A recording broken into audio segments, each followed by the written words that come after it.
I'm sorry I cannot speak Tamil because I have shifted from Gujarat to Chennai just 1 year back. So I have very few words in my vocabulary in Tamil. But I promise you that in next Dairy Connect, I would try to speak in Tamil. First of all, I would thank RGS Group, Mr. Sundaram, Mr. Ramurthy, and everybody involved here to make this Dairy Connect happen, because it's very important that we should meet each other, try to share various thoughts, try to understand what is happening in this part of the country, what is happening rest of India, and it's a very good initiative. I must congratulate the organizer and also thank them too. They called me to share my thoughts and giving me opportunity to meet all of you. As Mr. Charles has very elaborately covered all the aspects. I could understand at least 70% what he was saying. But my emphasis would be on procurement, because I think that in dairy business, procurement is the key. This is the only business where I always believe the main core focus in dairy business is procurement, and whosoever has a grip on the procurement, good quality of procurement of milk, he has the equal command in the market. In fact, if we don't have strength in procurement, we cannot have strength in market. That's what equation is.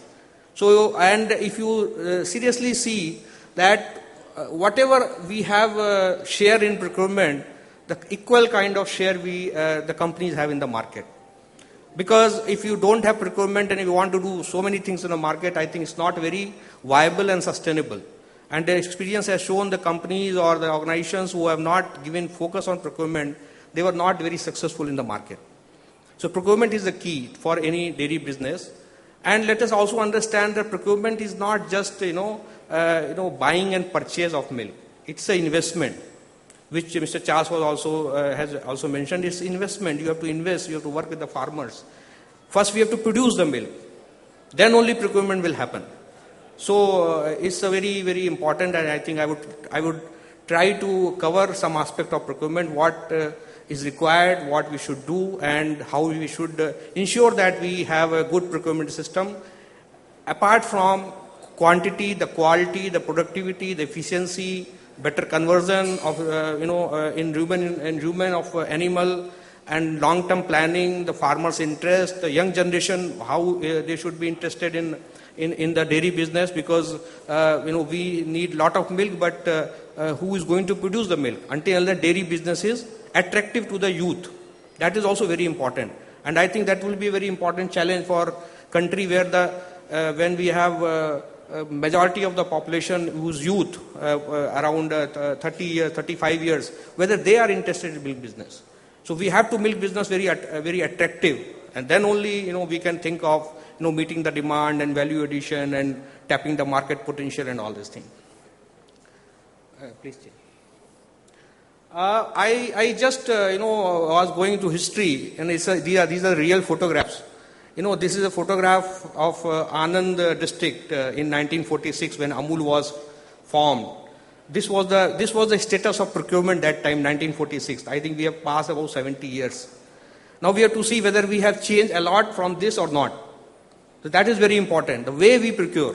So I can understand in 1946 it was just like, very unorganized. There was no technology, no science, and there was a lot of exploitation by the middleman and all. So this was a status there in 1946 in Amul, in Anand district. And then there was a lot of exploitation. Where farmers were not happy, and then they went to Sardar Vallabhbhai Patel, Iron Man of India, and then he suggested to form a cooperative, and then Amul was formed in 1947, December 1947. And then the whole thing is, started. Everybody knows what has happened after that. formation of Amul, and then cooperative movement, and then Operation Flood, and Operation Flood 1, 2, 3, and when in 1946 our milk procurement was only 10 million metric ton, and even in 1970 it was not much, it was around 12 to 13 million metric ton. But after that we became number one milk producer, and then this is the history. This is what Amul was formed on 26th. The first society was formed. This is a society where this is what we call it milk collection center. It's also a real photograph where we started. Amul started with 250 liters of milk. 250 liters of milk on 26 October 1946, and today Amul all put together they collect about 12 million liters of milk per day. So that's what the journey has, Amul has traveled, and Amul has a lot of contribution in the milk situation what we have in India today. I was in 1946. Now we are in after 70 years. The situation is not much changed in most part of the country. Let me tell you, I'm not saying that everywhere it is like that. But in some part of the countries, the things are good. People have organized. The procurement system is good. But if you see overall, it's not changed much. Still, we are handling a lot of milk under unorganized sector. The farmers are not linked with the processor. There are lot of layers are there between production and marketing. And the quality is not given that much emphasis. There are not much rules and regulation regarding quality of cattle feed what we are going to serve to farmers and all these things. So still the things have not changed, and we always see that the 45% of milk, there was a news, the 45% milk of in India is adulterated. Okay, there may be some exaggeration, but what I mean to say that things are not that up to that perfection level the way it should be. So we have to do a lot of work in at least setting our house in order in terms of procurement is concerned. So that's very important. Just I give you 2-3 slides about the global scenario of India in terms of milk production. So as we know that we are the largest producer of milk in the world. Then we have New Zealand, Australia, US, China. So it's but we play a very important role in the world as far as milk production is concerned. But I would like to mention 2-3 points. We are producing about 17 to 18% of total milk production, with only 4% of the global land area and 2% of water. So that makes things very very tight. We have not much land. We are producing 17, and we also house 17-18% of world population. So our population is also they need land and feed and agricultural land and all these things. Still we have to produce milk, and as Mr. Charles was saying that we need 1 acre, 2 acre of land to produce to house 10 cattle or something like that. So we need a lot of land. So we have shortage of land, we have shortage of water, we have more population, demand is increasing. So it makes a lot of challenges in procurement, and we are also we have to tackle those challenges when we are in dairy business. This is what is our agriculture economy I am talking about. We are largest producer of wheat. Means we are producing about 95 million metric ton of wheat, about 100 million metric ton of rice, and then 140 million metric ton of milk. So milk is the largest agri commodity. It's a higher than wheat and rice in terms of volume, of course in terms of value also, because milk contains per liter more value than rice and wheat. But the issue is that this is what our milk business is all about, because we got so much milk because we have used all the residues of our crop into the milk production system. And that was the reason that when we have a green revolution, we had huge amount of crops to feed our population. Then very, very smartly and very efficiently we use that crop residues, wheat straw, rice straw, oil cakes, molasses, all the waste of the agriculture we fed into the animal husbandry, and we got so much milk. Of course, it was a very, very scattered production system. The small farmers, 70% small farmers and landless farmers, and then they started keeping one animal, two animals, and there was a growing milk demand. So there was no problem of marketing or demand. So the milk production went up. But there is a limit to it. We cannot produce so much wheat and rice to feed. The technologies have changed now. Mechanization has taken place, and there are so many things which is bothering whether we will be able to produce the milk demand what we are going to have. Today we have 140 million metric ton of milk production, and almost 100% is consumed in our country. We don't export. We hardly export 1% of our total milk solid. That too in the form of commodity or the Indians who are outside India. So there's not a big. We are not export oriented like Fonterra or New Zealand Dairy Board, where 94% of their total milk production goes to export. So we are self-contained milk economy in country, and it would be there in coming years also. Like what as per estimates, we are going to consume about 200 million metric ton of milk by 2020 or 2021. And now we have only 140 million metric tons. So every year we have to add 10 million metric ton, which is not easy. In fact, if you see last 2-3 years, the growth, it is not at that rate. It is only we are lagging behind in supply to meet demand, and that is going to put lot of pressure on production and procurement, as well as various inputs what we are supposed to give to the system, so that farmers are interested. First, they should be interested to produce the milk. When they are interested, then we have to give technology and awareness and lot of science behind it, and then they can produce the milk, and then only we can procure. So we have to produce that much milk. That is very important. This I think is almost covered, so I will not touch more in this. But the point is that we have to produce 10 million metric ton milk per year on year, for at least next 7 to 8 years. After that, milk demand may be a little bit slowed down, but the way our income level is rising, and urbanization is taking place, and food habits are changing, and so milk demand is going to increase, and that's what is all about. Next, please. See, it's an entire dairy value chain what we are talking about. There's a farmer who is producing, then there's a collection center, and then there's processing, and then there's a market, retail. So we have to see that all are linked, and we have to also understand that procurement is a key.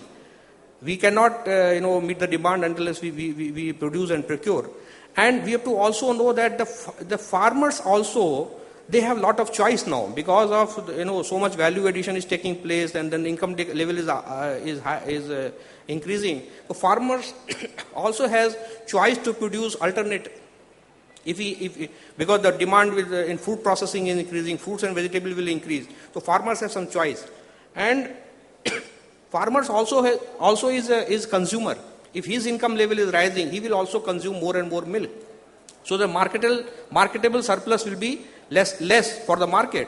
So that is also a situation where now earlier or maybe today also, farmers sells all the milk to the market, because they don't have any other source of income, or their income is very less. But once they become little bit more rich and their income levels are rising, so they will also consume more milk. So marketable surplus will be less. So this will become more difficult to handle that kind of demand supply gap. Let's come to the straight away on what is our what should be our procurement philosophy as a dairy company, as a processor, and as a system, as a part of the dairy system in this country. As I told, that procurement is investment, and we have to invest. Otherwise it's very difficult to sustain the kind of the milk production what we require. We have to invest in procurement. And who is going to invest? Government is not going to invest. We have to invest. Government can only give some kind of support in terms of medicine or vaccination or maybe some kind of AI activities support and all. But investment means we have to invest in breeding, we have to invest in cattle feed, we have to invest in awareness and some technology, more efficient farms. So this is very important. So we have to invest in procurement. And perhaps when any dairy company makes the project, so the more focus is towards processing and purchasing of good equipments and marketing support and retail and all this thing. Nobody gives the due importance on the procurement. First we have to procure. Previous please. Then we have to also differentiate between this. Not just buying and purchase of milk. It's very important. We have to be a partner with the entire procurement cycle. Farmers cannot be treated as only just supplier. There has to be some link as a business partner where we are giving them support. We are also taking care of their long-term plans. We are also supporting in terms of the quantity of milk they are producing. We have to procure that, and it cannot be just like buying and purchase. Otherwise, farmers will not be interested in the dairy business, and that's what probably going to happen. The way milk prices have gone down, and why farmers should invest if he's getting 20% lower price than last year. What has changed? His expenses, his everything is same. So this is very important. We have to have some kind of established policy. It's not just buying and purchase. We have to invest in the procurement. As I told, the farmers are not just suppliers. They have to be considered as our business partners. So we have to take them along with us, have a long-term planning with them, invest with them, and give all the support, because the farmer is very, very, very small identity in the entire system. As we said, that is all 60% is landless or marginal farmers. So from where they will get all the science, technology, awareness, inputs and technology, we have to give them. The three pillars what I always talk for milk procurement is a breed, feed and management. So breeding is also very important. We know that our productivity levels are very, very low. Feed is also very important because there is good breed but bad feed. So ultimately we are not getting anything out of it. And that's what is happening in India, where we have good breed. Sorry. But feeding is not done. In fact, we are very poor in feeding. We don't know how to feed the animal. And farmers, they are so much under stress that when the animal requires the maximum amount of energy, we are not able to give that time. Immediately after calving or just before calving, where milk production is less, the animal needs more energy, a specific kind of energy, which we are not able to give, because farmer does not get money at that time from that animal. It's very important. So that kind of awareness is very important. But farmer does not know that if he does not give the energy at the right time, it is very bad for the future of the animal in terms of productivity and all this thing. Another thing is very important, which I would suggest: clean milk production. Clean milk production is very important. You know that what kind of awareness among consumer is happening. And the way we produce a milk, the quality of milk, the demand of good quality milk in terms of value-added product, the clean milk production is very important. Of course, people have started investing in bulk milk cooler and lot of awareness in cans, SS cans and all this thing. But still, I see that a lot of work has to be done in terms of clean milk production. I would suggest I will share some of the clean milk production what I could do in Amul when I was in Amul. But when I see rest part of the country, we have to do a lot of things in clean milk production, and that's the key. That's the key. Unless we produce clean milk, it would be very difficult for us to survive. In terms of milk quality, the kind of awareness consumer have, a small complaint can damage the entire brand or all these things. So we have to be very careful in clean milk production. IT is also very important. In procurement, IT is important. When I say IT, it's a transparency. Transparent system between farmers and the processor and the companies. They should be aware what is their fat, what is their SNF, what is the rate they are paying, they are being paid. Everything has to be on this thing. And a lot of works have been done on the IT front of milk procurement. Regulation is also very important.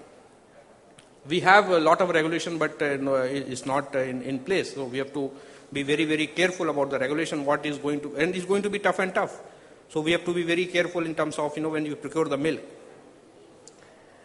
And of course, we cannot procure until it's produced. So we have to do everything to first produce the milk. As a generic responsibility, not, it's any particular company going to produce a lot of milk. It's our generic responsibility as a dairy fraternity to produce more and more milk. And then we procure with the most of the efficiency so that the cost of procurement goes down. Otherwise, in limited production, everybody is fighting with each other. And we are making the whole thing very inefficient. In fact, in one village, 4 people are fighting for the limited amount of milk, and then everybody is collecting, inefficiently. So entire system is becoming inefficient. Next, please. So let us change the picture. The picture is that when we are doing unorganized, let us change the picture. The way in the most of the cooperatives in Gujarat or in Amul, there is a proper system where we have a proper organization and there is clean milk production. So let us change the system in terms of technology, in terms of good IT, milk testers and all other things, bulk milk cooler, and let us change the picture. Next. This is also important. As Mr. Charles also mentioned about, that we have to encourage productivity, we have to encourage efficiency. So large and medium farms are very important. And it's growing. It's growing in Gujarat, in Punjab, in other part of the country. It's growing. People are keeping about 30, 40 animals, and they are using technology in terms of. I'm not saying when I'm talking about technology to invest very huge amount of money. It's just like bucket milking in Gujarat I tried this biogas plant where the balloon is of fabric, so it's very, very, very flexible and very, very easy to install. So this is lot of people have started using this kind of biogas plant. So a small farmer can get the entire fuel requirement for his family from the dung what 2 or 3 or 4 cattle are producing. So this kind of inputs we have to give to the farmer so that he is also interested to in milk production, because he is getting other incomes also. Apart from milk, this thing he is getting other income also. These I am referring to the various technology what is now important in milk procurement system. I had tried this hydroponics to generate fodder in limited area, and when there is the weather is not suitable for green fodder production. So lot of innovation can be done on the hydroponics. That blue photo is a bulk cooler which can run on battery, because we have villages where there is no power, and a generator becomes very costly and all these things. So we developed with some graduates from MIT USA for a battery based chiller, which is very important, where the power is not there. We need only 2 hours of power to charge the battery. That power can come any time in the village. The battery is charged, and then at the time of collection, if the power is not there, we can use battery to chill the milk. So this kind of innovation has to be provided to the farmer, so that they are the quality is good, they are getting better price of milk, and the things are progressive. This is also this is a left side picture is farm, and then there is people have innovated. They have not they have designed what you call milking parlor of their own for 4 or 5 animals. So there's a lot of innovation is taking place as far as procurement is concerned. So let us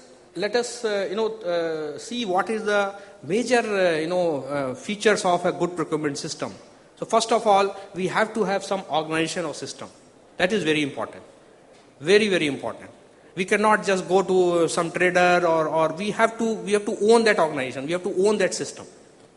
Whether it may be very small, it may be not very efficient from day one, but we have to, so that people know that we are a part of the organization. As I told, farmers have to be taken as a business partner. So when I am procuring milk, the farmers have to attach with us. So that is very important. Then we have to have transparent testing system. The only this will have this can ensure that farmers are with us, because it's a transparent testing system. The farmer wants to know what is my fat, what is my SNF, whether I am improving or I am deteriorating. What is my that is what money is, the fat SNF. So that is very important to install this kind of system so that farmers have full faith in the system. This is transfer payment system. As most of the people are now engaged in this transparent payment system. Farmer knows that this is what I have sold and this is what my money is. So that trust level is very important. The trust can be done only through technology, and the technology of AMCS and all these things, and timely or daily payment. In fact, in Amul, I had introduced even the direct payment system to the bank, and the bank used to come in a village, and they can either withdraw or deposit the money. It's just like financial inclusion under the financial inclusion program. So farmers also, because if they get money and if this money can be saved for them, they get some interest out of it. That then also the money is more valuable for them, because if they get money and they have cash, they just spend it. There is no sense of saving. So let us make more value addition for their money also, so that they can save. They should be linked with the bank. So that is also very important. Veterinary camps. This is very important. As I told, veterinary service, normally we ignore this, but nothing can happen until we have veterinary service in place.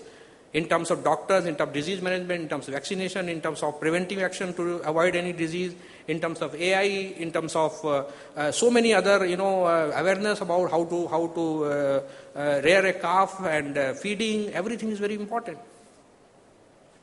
Now, what is challenges what we are facing in procurement? I would like to just quickly go through it. The first is productivity. As this figure is, I think, as a most used figure in any kind of deliberation. But the fact is that we are very poor in productivity. Okay, from 1,000 it might become 1,100 or 1,200, but it's not changed much. It's not changed much. And the idea is that until we change this picture, nothing will change. Because from last 70, 60 years, the milk production has increased because of more and more number of animals were there in the system. The per animal productivity has been constant, not much.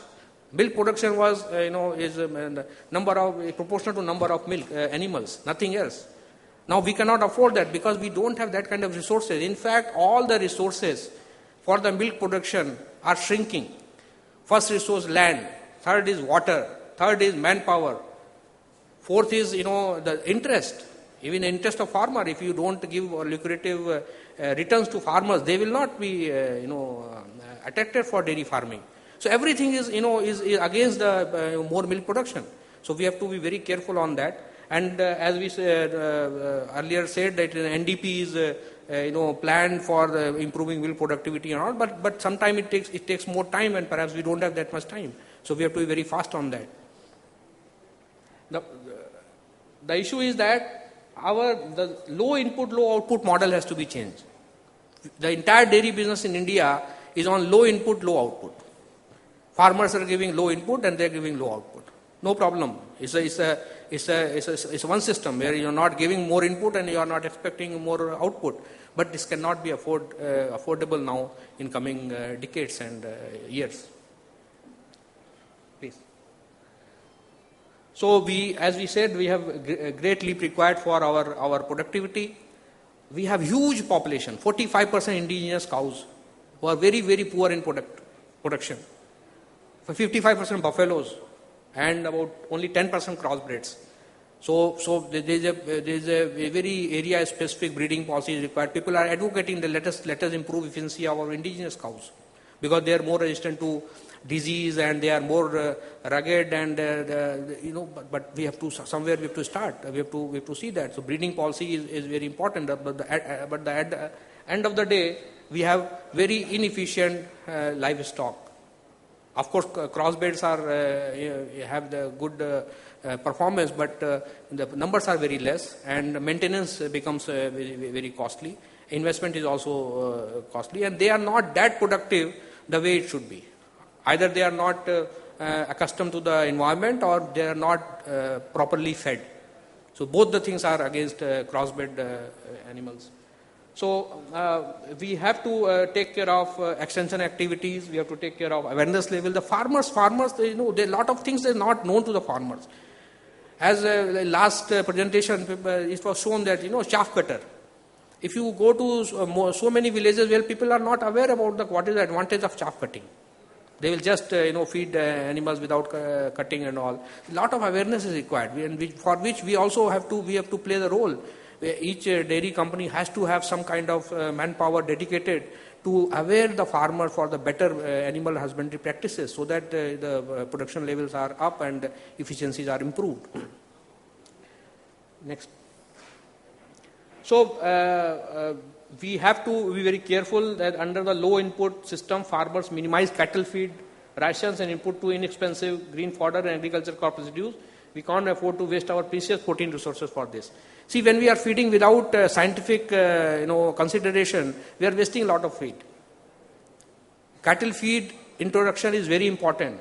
I must share with you, in Amul, the cattle feed was introduced way back in 1965. The first cattle feed factory, of course, maybe in India, or maybe second cattle feed factory, was with Amul in 1965 with pellet form. It was inaugurated by then Prime Minister Lal Bahadur Shastri. So even that time there was a technology for concentrated feed, which is more scientific, which can take care of lot of nutritional demand of the animals. But even if you see today, the cattle feed is not propagated. The cattle feed is not fed. I tell you a very simple calculation. Suppose if you are producing about 140 million metric ton of milk in India, ideally, theoretically, even if you take a figure of 560 gram per liter of milk production, or maybe just for calculation's sake 500 grams, then we should need about 70 million metric ton of feed in India. That I'm talking about only for the milk producing animals, only milk producing animals. Then you have calves, then you have non-milk giving, this kind of thing. Then another 30% or 20% is needed. So we need about 90 million metric ton of feed theoretically. But today the capacity of feed mill in India is hardly 6 million metric ton. Now you can see the gap. And this gap has to be reduced. And as per my projection, if we are going to produce 200 million metric ton of milk, and today our feed capacity is even less than 5%, it has to be at least from 5%, it has to go to at least up to 20%, 25%. So if we are going to produce 200 million metric ton of feed milk, then we need about 100 million metric ton of feed, and 25% becomes 25 million metric ton of feed, which is today's 5 million metric ton.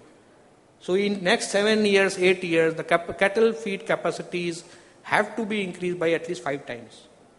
Otherwise it will not be possible to produce milk. And it's very important because we don't give importance to cattle feed. And it's very, very important. Not only in terms of nutritional protein conversion, in terms of added vitamin, minerals, and the real conversion of non-edible protein to edible protein. In all the raw and traditional feed, we are wasting a lot of protein in terms of nitrogen, which is just going into the air. So we have to be very, very particular about propagation of cattle feed, and not only cattle feed for all the types of cattle feed which we require, which is calf starter, milk replacer, and high energy feed, and the feed especially designed immediately after calving. So it's all science which we have to take care while we're designing the feed. We are just producing one quality or two qualities of feed for entire cycle of animal, life cycle of animal. So lot of things have to be done on cattle feed front in terms of mineral mixture and so many things. And the challenge is there because we don't have that much raw material and we cannot waste it unless we convert into the proper scientific cattle feed. We have problem with water, we have problem with green fodder, we have problem, the oil cakes and all these things. We have to use it efficiently. The point is we have to use it efficiently because an animal needs about 30 to 40 kg green fodder, concentrate 2 to 5 kilos, and water 40 to 50 liters. That much food basket is required to sustain an animal and to get the proper milk production. And if we don't have the resources, we have to be very particular about it. So as I told that it is basically I have already covered, but we also have a problem that there is no government policy to finance the dairying. In fact, we are not, as we said, this is the largest agriculture commodity. It is more than wheat and rice and oil cakes and all. But government does not consider it is a agriculture activity. So farmers are not benefited in terms of getting the good credit in terms of farm financing and all these things. Or if it is there, it is very very bureaucratic and very it's not very direct to dairy farmers. So that is very important. And I think if we really want to avoid milk import in after 5 to 7 years, we have to invest in the finance, because unless farmers get some money to invest in the better technology, it would not be possible for him to go for the better technology. Because the problem is that a person who is having only one cow with 2 liter, 5 liter, and somebody wants to invest in the high efficiency production model, he needs money, and he needs money at very cheaper rates. Then only he can produce. Otherwise, in the market, nobody is differentiating the milk coming from one cow system or farm system. So it has to be he has to be encouraged to go into this kind of investment. As I already told, that don't ignore feed. We are ignoring the entire 60% of the milk cost is feed cost, and we are totally managing it very. I'm talking about in generally all over pan India level. We don't give any consideration on feed. Nobody is bothered. Nobody is bothered about the quality. And a lot of bad quality feed enters into the system. And when the farmer takes the bad quality, he starts hating cattle feed. He thinks that cattle feed is not good, just because there is no quality consideration from the regulatory point of view. So at a generic level, the cattle feed is not accepted by the farmers. But there are good suppliers, there are good quality suppliers. And if they go and demonstrate, and then really it is a benefit to the farmers. So we have to be very careful in terms of quality, and the regulators also have to be very careful about the quality of the food. It's a food for the animal. The way we have food safety system for the human population, we don't have any such system for the feed security system. Feed quality also has to be very good if you really want to have better milk production with a better quality. So this is what we have projected the kind of the deficit we are going to have in coming years. So we have to be careful in whatever local area we are working in, that this local area should have better quality cattle feed, better quality fodder seeds, better quality inputs to the farmer, so that in that area, in that zone, on wherever we are working, we have a good production system. Please. Another thing is we have to have farmer-centric approach. And this is what few pictures I have taken, that technology we have to give. We have to give the proper seed for the fodder, and so that we can get good quality green fodder and all this thing. The machine, milking machine. I have shown one more picture. This is regarding, as I told, I will share about the clean milk production. In Amul, I was thinking that we are talking about clean milk production, always talking about clean milk production, but the clean milk production starts only after farmer comes to the collection center. Okay, the utensil should be clean, and we will filter, and there will be SS cans, and there will be bulk milk cooler and very good piping and everything. But what about the personal hygiene of the farmer? If farmer himself or herself is not clean, how you will expect that they will be having clean milk production? And the major problem what we had in India was sanitation. So I started a project where I designed a project for the sanitation for the farmers. So we built about 25,000 toilets in 1 year in only one district of Amul in Anand and Khera district, and that really gives a kind of a. I'm not saying that everything will change overnight, but that gives sense of clean milk production. If the farmer himself is clean, he is washing their hand and they are having better facility for sanitation, it's very important just to change the mindset of the farmer. That the clean milk production doesn't mean it starts from the collection center, it starts from from your personal lifestyle. So these things, these kind of inputs are very important, when we are talking about clean milk production. I'll just like to conclude that we have to have procurement as dairy business philosophy. You cannot ignore procurement. I think the procurement is 70%, I would say. If we have a good procurement system, efficient procurement system, economical procurement system with good quality, and really the same advantage will be reflected in the market. Same advantage. We have to do focus planning with long-term approach must. It's not just simple, 1 year or 2 years. We have to invest in breeding and all this thing, finances and all. Farmer must be at the core. Farmers must be at the core. We have to take care of the farmers as far as procurement is concerned. Lot of research is required in terms of feeding, better quality feed and even breeding also. How to improve the rumen efficiency, what are the technologies which are possible, which have to be shared with the farmers. Disease management is also very, very important because farmers are not having any clue what to do to prevent the disease. When the animal is sick, then already the loss is there. He's losing in terms of milk loss as well as the cost of treatment. So we have to do disease management means preventive disease, how to prevent the disease. Government policy, I refer a little bit, but government policies are so much unfavorable.